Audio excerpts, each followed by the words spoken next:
with reference to naturopathic medicine and what makes us a little bit different than the regular medical education of medical doctors and doctors of osteopathy, etc., is the 7 principles from which we function. They are our founding, fundamental, basic principles that root us in naturopathic medicine and help us understand the movement of illness and disease and the movement of wellness and healing and transformation in all living systems, but particularly in the systems of our patients. The first principle is the vis medicatrix naturae, or the healing power of nature. 2 aspects to this healing power of nature.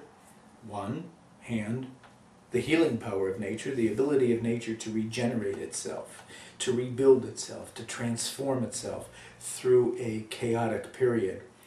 Earlier on I was talking to some folks and I made reference to Mount St. Helen, which is just an hour or so away from here. And in that catastrophe, if you will, of Mount St. Helen, we saw a forest floor completely leveled. We saw mudslides, rivers, lakes just massively destroyed, literally in an instant. And it looked like a catastrophe.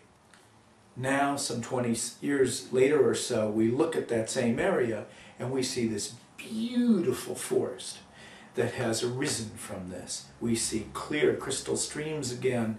We see the population or repopulation of deer and elk and eagles and all of the related wildlife. You would never have known that such a tragedy occurred because of the ability of nature to readjust and heal itself. Any system, given the ability and given the vital nutrients and vital aspects that it needs and allowed to heal itself, will do just that. It'll bring itself back into readjustment. It'll move through a period of chaos into a new period of order. That's the healing power of nature. On the other hand is the destructive trend of nature. And again, in a conversation I was having earlier, using the forest as an example, you look at this beautiful canopy of a forest. Here it's this beautiful northwest canopy of cedar and Douglas fir. In the Midwest, where I grew up, it was that beautiful canopy of oak and birch and maple, particularly this time of year, fall now, where you would see the golds and yellows and reds hues of autumn and the beauty that is. That is the incredible wonder of the healing power, if you will. But that forest floor, either of those forest floors, grow and are rooted in something that is, in some people's opinion, disgusting. Because that forest floor is full of rotting material, stinking, rotting material, from animal droppings to dead bugs, dead carcasses, rotting logs, etc. But from that rot and decay comes this incredible beauty and life. Both these processes, catabolism and anabolism, are going on in every living system. We need to work with that as physicians, and as naturopaths we're taught to work with those. Secondly is, do no harm. Well, that is very, very important, because anytime we initiate a healing process, a prescriptive medication, an exercise regime, whatever it must be that we do, or whatever it might be that we do, it must not create harm. Or if there is a risk to it, the risk has to be far outweighed by the value of that therapy. So our basic concept with this is initiating drugs, therapies that will help the patient to heal with the least amount of risk for them. Thirdly is find the cause. What is the cause of this disease? Well, if they have pain, for instance, let's say they have rheumatoid arthritis, and this patient is complaining of the pain and discomfort of the rheumatoid arthritis. Swollen joints, red, inflamed, even starting to be crippled from the arthritic condition. What's the cause? Well, many people might say inflammation of the joints is the cause and not go anywhere past that. Well, inflammation of the joints may be a cause, but it's not the cause, because what's causing the inflammation?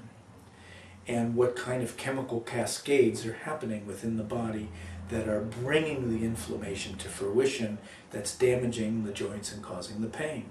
How can we affect those inflammatory cascades? Is it diet that's influenced them? In many cases it is. Is it the lack of certain nutrients? In many cases it is.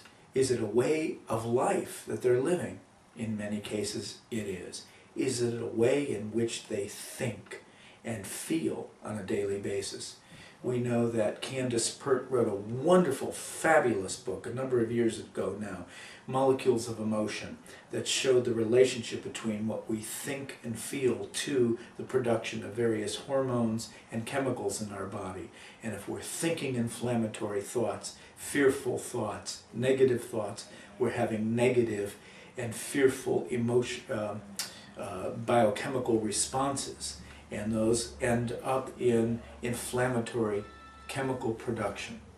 So, there are numerous factors when we find the cause. We have to really delve into numerous areas of the whole patient to see where are all of these catalysts coming from that are leading to this inflammation and this arthritic condition. And that brings us to the next point that we follow. Treat the whole person. So we don't just look at the chemical cascade of inflammatory molecules and how do we stop them or suppress them. Oh, do we do that through methotrexate? Do we do that with Plaquenil? Do we do that with various NSAIDs like ibuprofen, etc.? And does it stop there? No.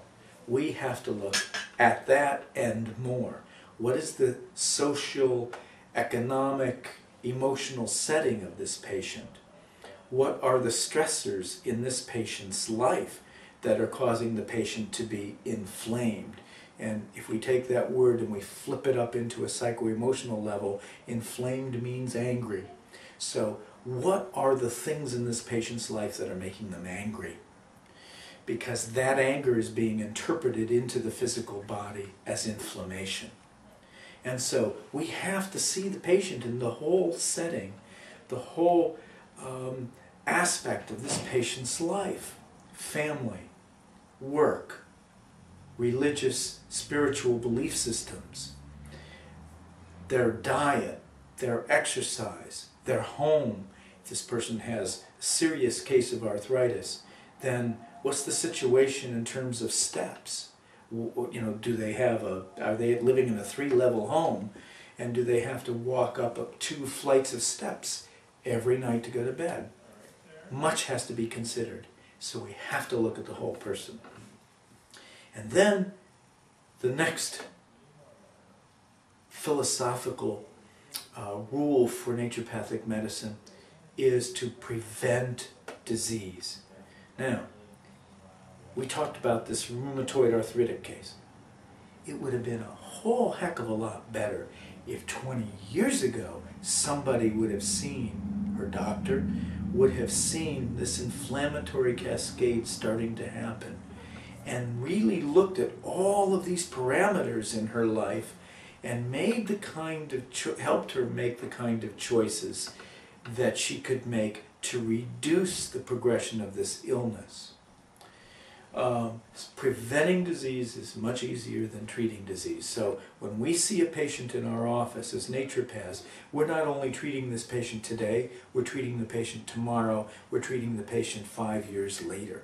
Looking at the trends that are occurring today, pointing towards disease tomorrow, and trying to disrupt, interrupt, transform, and change those trends that are leading to disease to trends that are leading to optimal wellness and health.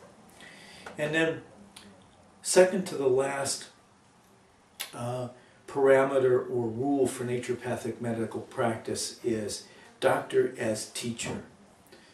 So here's an example here. You know, my job is to teach my patients. I want my patients to be informed decision makers about their health care. And sometimes there is no one else that can inform them better than their own healthcare practitioner, their own primary care provider. And in many cases, that's me with my patients. And so I want to make sure that as various issues come up, let's say that there is a breast lump, or a gentleman has an enlarged prostate, and there might be a nodule in that prostate that we're feeling on a digital rectal exam. Where do we go from here? These patients now have to make decisions about where we're going to go to further evaluate these two conditions. I know where we need to go, but they may not, and they may not know why. And so it's my job as their primary care provider to educate them to all of the risk factors involved, what the evaluation entails, and where we need to go next so that they can make an informed decision about that. A good example for me is patients who have come to me in the past. I recall just in the past year a woman who came to me with breast cancer. She was diagnosed with stage 2 breast cancer, and she refused surgery and refused chemotherapy and local radiation and wanted to do things naturally. So she came to me and wanted me to help her through natural medicine. And first thing I said to her, I said, "Did you sit down and talk to the surgeon?" "No." "Did you sit down and talk to the oncologist about the chemotherapy and look at the data and look at the risk-benefit ratios of various treatments that you would be recommended for the breast cancer?" "No." So then I refuse to treat you, because by your making a choice to come to see me, you're making an uninformed choice, and I will not support uninformed choices. So she went back, met with the oncologist, met with the radio oncologist, and also met with the surgeon. Decided she would have surgery, came back to see me, and with all of the statistics and data in hand, she made some decisions about what she would do and wouldn't do. Now she was making informed choices. She had the surgery done. She was going to go ahead with some local radiation, but didn't want to do any chemotherapy. Well, I could respect that choice in that case and told her I would work with her, although I'm always going to stand strong on the evidence and the data. And in this case, I think she would have done better doing some tamoxifen or some form of a estrogen inhibitor, like a esterase drug. But she chose not to. I'm always going to continue to advise her to do that on top of all of the things we're doing nutritionally, all of the things we're doing through exercise and lifestyle changes, and all of the preventive things we're adding on board. I still suggest that she go ahead and look at using the esterases, but that's not her decision. But now I have to act as her advocate and support her because she made an informed choice. Lastly, I think our most final and basic fundamental principle is to maintain wellness. And I think that's an area in medicine that is not promoted well enough in the healthcare model that we deal with today. And that is the maintenance of wellness, defining what wellness is, defining all of the lifestyle changes, dietary changes, etc., that maintain wellness, and making sure that our patients are actively engaged in those lifestyles and dietary styles that do maintain wellness. So, those are our 7 principles. They are important principles. They're a foundation of naturopathic medicine and how we practice with our patients. And I think that's the one thing that keeps us remaining somewhat different and novel from many of the primary care physicians and healthcare practitioners out there as a part of our present day healthcare system. Thank you.